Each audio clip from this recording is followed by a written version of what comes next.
Sisimula ng talakayan ng Kamara sa Lunes ang resolution of both houses number 7 na magbibigay daan sa economic tsa-tsa.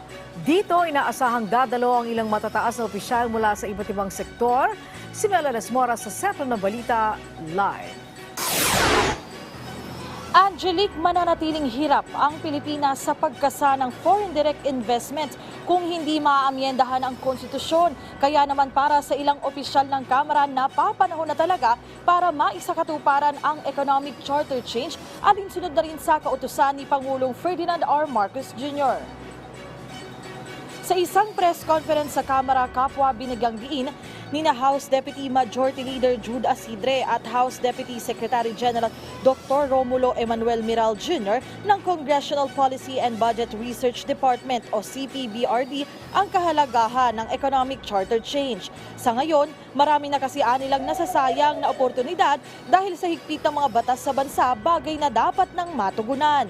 Kaya naman sa Kamara, sisimulan na ngang talakayin ng House Committee of the Whole sa Lunes ang resolution of both houses number 7 na siyang magbibigay daan sa economic tsa-tsa. Sabi ni Congressman Asidre, nakahanda na sila para rito at inaasahang dadalo sa talakayan ng Kamara ang matataas na opisyal mula sa economic sector, maging ang legal luminaries at kinatawa ng iba't ibang organisasyon.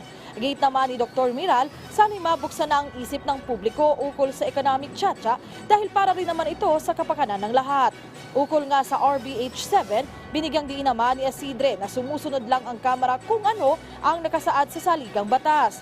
Ito ay kaugnay sa issue kung dapat bang bumoto ng magkasama o magkahiwalay ang dalawang kapulungan ng Kongreso kapag umusad na ang proposed amendments sa konstitusyon.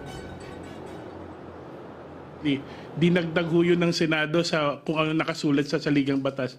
Tayo po, we stand with what's written in the Constitution. Kinakailangan talaga ng investment para mapalago ang ekonomiya. Pero gaya ng nasabi ng national scientist natin in economics, si Dr. Raul Pabella, pansinin niya na ang Pilipinas ay napakababa ng investment rate. So ito yung foreign direct investment na hindi na makakadagdag sa utang ng isang bansa. Kaya halos napakahalaga ng foreign direct investment dun sa pagbangon lalo na after the pandemic. Angelique, patungkol nga dito sa magiging talakayan ng Kamara sa RBH 7, ang sinasabi ng mga mambabatas yan ay talagang bubusisiin nilang mabuti para nga makatiyak din ng ating mga kababayan na kung ano yung ipapasa nilang nilalaman ng resolusyon tungkol nga sa magiging pag-amyenda sa konstitusyon. Yun yung pinakamainam para sa lahat. Ang sabi nga ng Kamara, hindi nila ito mamadaliin pero talagang bubusisiin nila yung mabuti, pero as much as possible kung kailan nga tamang panahon na ipasa ito, ay yan yung kanilang gagawin dahil yan din naman ang kailangan ng ating bansa. Angelique? Okay, so Mela, patungkol dun sa economic impact, meron bang specific example na ibinigay itong CPBRD kung paano nagiging balakid ang restrictive provisions ng konstitusyon sa pag-unlad ng ating ekonomiya at paano yan matutugunan? Angelique, ang paulit-ulit nga na sinasabi ng mga opisyal dito sa Kamara na nagiging balakid nga para nga mas maparami pa yung foreign direct investment sa bansa na nakakaapekto nga rin sa ekonomiya ay itong issue sa foreign or ownership.